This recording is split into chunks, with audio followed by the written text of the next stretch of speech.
Bismillahirrahmanirrahim. Assalamualaikum warahmatullahi wabarakatuh. Yang terhormat Guru Ta Khairul Soleh Satrul SH MPD selaku dosen dalam mata kuliah ilmu hukum. Sebelumnya izin memperkenalkan diri. Kami dari kelompok 2 yang beranggotakan 6 orang, yaitu yang terdiri dari Hayani Putri Sumar, Ilham, Ismail, Clara Sastri Juanti, Muhammad Adib Soleh, dan Muhammad Faisal. Pengertian asas hukum. Asas hukum menurut Kamus Umum Bahasa Indonesia terdapat 3 pengertian. Yang pertama, dasar, alas, dan pedoman. Yang kedua, suatu kebenaran yang menjadi pokok ataupun tumpuan berpikir dan berpendapat. 3, cita-cita yang menjadi dasar. Pengertian yang esensial dari asas adalah dasar, pokok, tempat menemukan kebenaran, dan sebagai tumpuan berpikir. Asas-asas hukum di Indonesia yang pertama yaitu asas kebebasan berkontrak, yang kedua asas konsensualisme, yang ketiga asas kepercayaan, yang keempat asas kekuatan mengikat, yang kelima asas persamaan hukum, yang keenam asas keseimbangan, yang ketujuh asas kepastian hukum, yang kedelapan asas moral, 9 asas perlindungan, 10 asas kepatutan, 11 asas kepribadian atau personality, yang terakhir atau yang 12 asas itikat baik. Fungsi asas hukum yang pertama yaitu untuk menetapkan wilayah penerapan aturan hukum pada penafsiran atau penemuan hukum. Yang kedua, sebagai kaidah kritis terhadap aturan hukum, kaidah penilai dalam menetapkan legitimitas aturan hukum. Yang ketiga, kaidah yang mempersatukan aturan-aturan atau kaidah-kaidah hukum. Yang terakhir yaitu menjaga atau memelihara konsistensi dan koherensi aturan-aturan hukum. Peristiwa hukum adalah peristiwa yang membawa akibat yang diatur oleh hukum, ataupun dapat dikatakan sebagai keadaan, kejadian, atau sikap yang menimbulkan tindakan hukum. Peristiwa hukum sendiri menjadi pemicu dalam timbulnya hukum. Ketika peristiwa hukum dilakukan, dengan sendirinya ada hukum yang berlaku. Contoh sederhana yaitu sidang pengadilan, yang mana dalam sebuah sidang menimbulkan tindakan hukum. Dan tindakan peristiwa hukum sendiri dapat dibagi menjadi 2. Yang pertama, perbuatan subjek hukum, yang dimana peristiwa hukum pada umumnya dilakukan oleh subjek hukum. Dan yang kedua, bukan subjek hukum, yang dimana peristiwa hukum tidak selamanya dilakukan oleh subjek hukum, namun dapat juga di luar itu. Contoh, daluarsa. Perbuatan hukum. Dalam keseharian, manusia melakukan berbagai perbuatan. Perbuatan tersebut dapat digolongkan menjadi 2, yaitu perbuatan hukum dan bukan perbuatan hukum, atau biasa disebut dengan perbuatan biasa. Makan, tidur, berjalan, duduk adalah contoh perbuatan biasa yang tidak ada implikasi hukumnya. Perbuatan hukum dalam segala perbuatan yang apabila dilakukan menimbulkan akibat hukum. Perbuatan hukum sendiri terbagi atas 2 bagian. Yang pertama, perbuatan hukum bersegi satu. Perbuatan hukum ini dalam pelaksanaannya hanya membutuhkan kehendak satu pihak saja. Contoh, wasiat. Pembuatan surat wasiat tidak mensyaratkan adanya persetujuan pihak yang mendapatkan warisan dalam surat wasiat, melainkan hanya pemberi wasiat. Dan yang kedua, perbuatan hukum bersegi 2. Perbuatan hukum ini memerlukan adanya kesepakatan dari setidaknya dua pihak atau lebih. Contoh, jual beli dan sewa menyewa. Hubungan hukum. Hubungan hukum adalah hubungan yang diatur oleh hukum terjadi karena adanya peristiwa hukum yang melahirkan hak di satu pihak dan kewajiban di pihak yang lain. Hubungan hukum ini timbul secara otomatis dengan atau tanpa perjanjian tertulis. Perbuatan melawan hukum. Perbuatan melawan hukum tentunya merupakan perbuatan yang menimbulkan akibat hukum.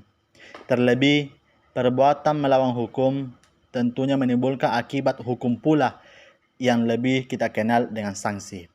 Perbuatan melawan hukum akan kita bahas dalam dua sisi, yaitu dari segi hukum perdata dan pidana.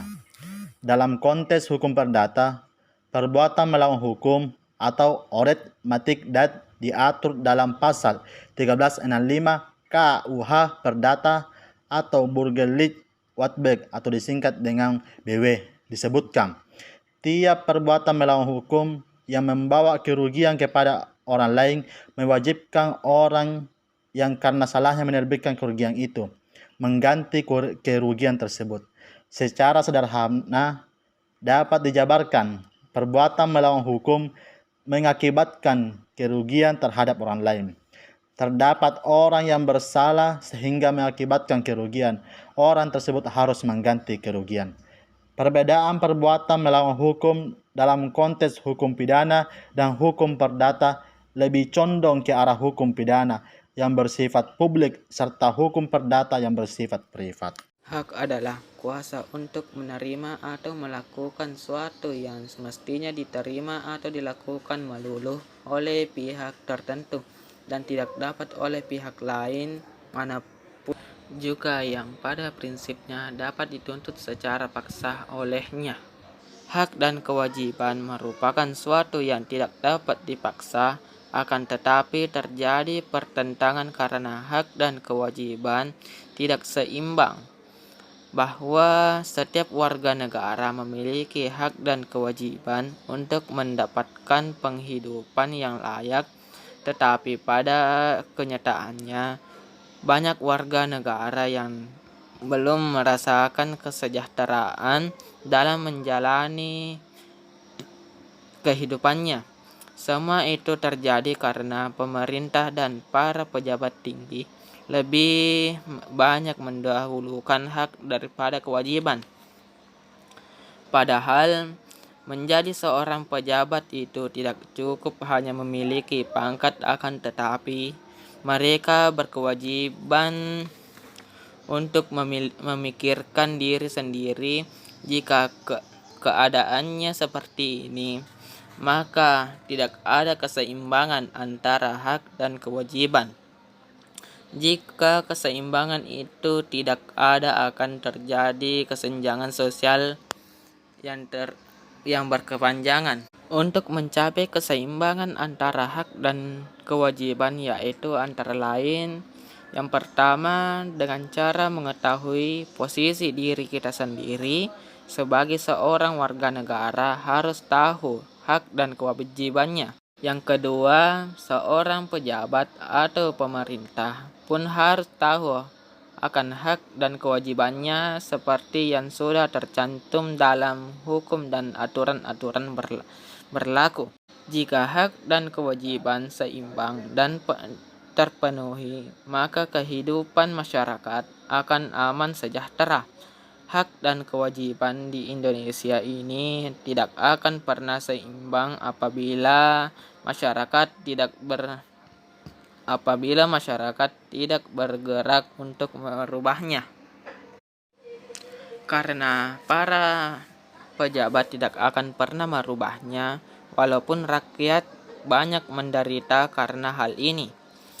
Mereka lebih memikirkan bagaimana mendapatkan materi daripada memikirkan rakyat. Sampai saat ini, masih banyak rakyat yang belum mendapatkan haknya. Oleh karena itu, Kita sebagai warga negara yang berdemokrasi harus bangun dari mimpi kita yang buruk ini dan berupaya untuk mendapatkan hak-hak dan tak lupa melaksanakan kewajiban kita sebagai rakyat Indonesia. A. Hak dan kewajiban warga negara. 1. Wujud hubungan warga negara dengan negara. Wujud hubungan warga negara dan negara pada umumnya berupa peranan atau role. 2. Hak dan kewajiban warga negara Indonesia. Hak kewajiban warga negara Indonesia tercantum dalam pasal 27 sampai dengan pasal 34 Undang-Undang 1945. B. Hak warga negara Indonesia. Hak atas pekerjaan dengan penghidupan yang layak. Tiap warga negara berhak atas pekerjaan dan penghidupan yang layak bagi kemanusiaan. Pasal 27 ayat 2. Hak untuk hidup dan mempertahankan kehidupan. Setiap orang berhak untuk hidup serta berhak mempertahankan hidup dan kehidupannya. Pasal 28A. Hak untuk membentuk keluarga dan melanjutkan keturunan melalui perkawinan yang sah. Pasal 28B ayat 1. Hak atas kelangsungan hidup. Setiap anak berhak atas kelangsungan hidup, tumbuh dan berkembang. C. Kewajiban warga negara Indonesia. Wajib menaati hukum dan pemerintahan. Pasal 27 ayat 1 Undang-Undang 1945. Berbunyi, segala warga negara bersamaan kedudukannya di dalam hukum dan pemerintahan dan wajib menjunjung hukum dan pemerintahan itu dengan tidak ada kecualinya. Wajib ikut serta dalam upaya pembelaan negara. Pasal 27 ayat 3 Undang-Undang 1945 menyatakan setiap warga negara berhak dan wajib ikut serta dalam upaya pembelaan negara. Wajib menghormati hak asasi manusia orang lain. Pasal 28J ayat 1 mengatakan setiap orang wajib menghormati hak asasi manusia orang lain, wajib ikut serta dalam usaha pertahanan dan keamanan negara. Pasal 30 ayat 1 Undang-Undang 1945 menyatakan tiap-tiap warga negara berhak dan wajib ikut serta dalam usaha pertahanan dan keamanan negara. Itulah tadi pemaparan materi dari kelompok kami. Cukup sekian dari kami. Wabillahi taufiq wa sa'adah. Wassalamualaikum warahmatullahi wabarakatuh.